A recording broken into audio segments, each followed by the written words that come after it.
Hey, it's day 24 of filming, June the 16th. I thought I'd do a quick video and just give you guys an update on the trees we planted the other week. This one here is the Larenskaya pear tree that I have. And I came down over the last few days and did a little bit of work around here. We've got now a tomato cage around each tree. And I've also gone and ringed them each with this chicken wire. And this is just in the hopes of keeping things like rabbits out of it. I mean, realistically, if a moose came through here, he'd bolt through all this stuff, no problem. I even think on my fence wire that I've put around the orchard, there's a good chance the moose would just be able to plow through these fences if he got startled and pushed into them. But I'm doing what I can to try to keep anything out of here that might damage my trees. And so I'll grab the camera here and just go around a little bit and show you guys what we've got so far. It's just one moment.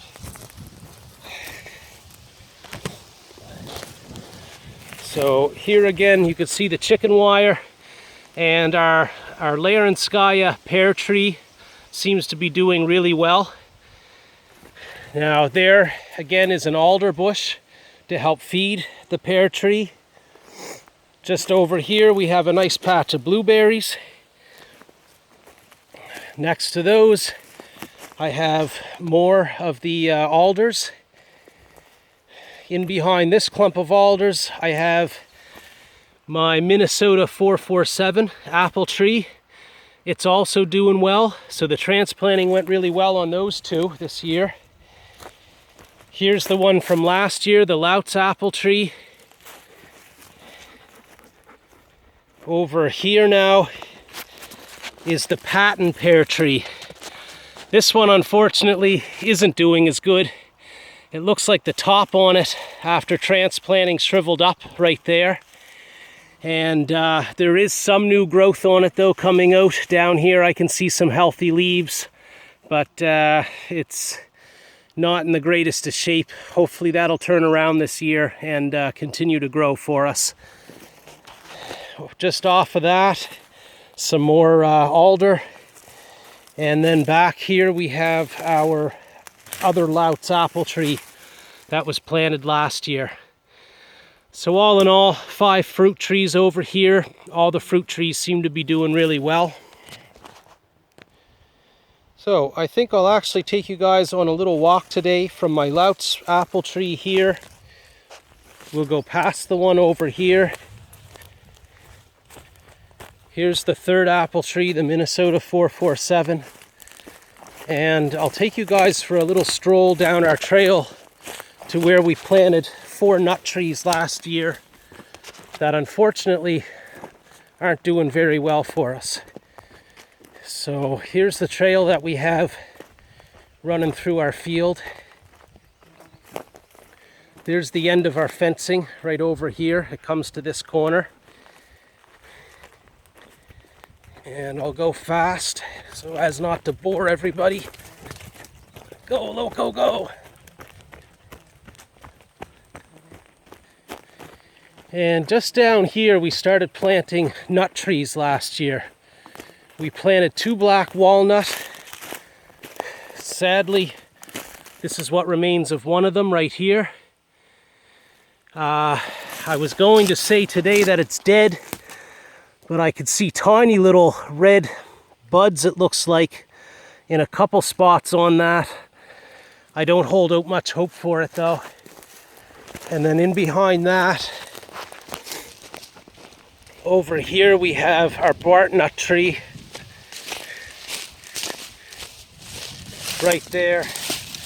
And again, he's looking pretty dead. I think all 4 of my nut trees this year died, unfortunately.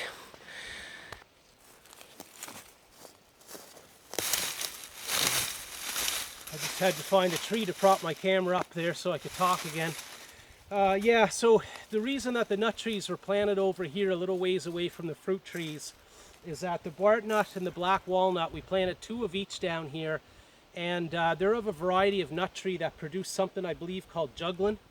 And this is a chemical that whenever these trees are stressed, they'll send out in their roots. and it actually helps them to kill competitor trees that are around in the area.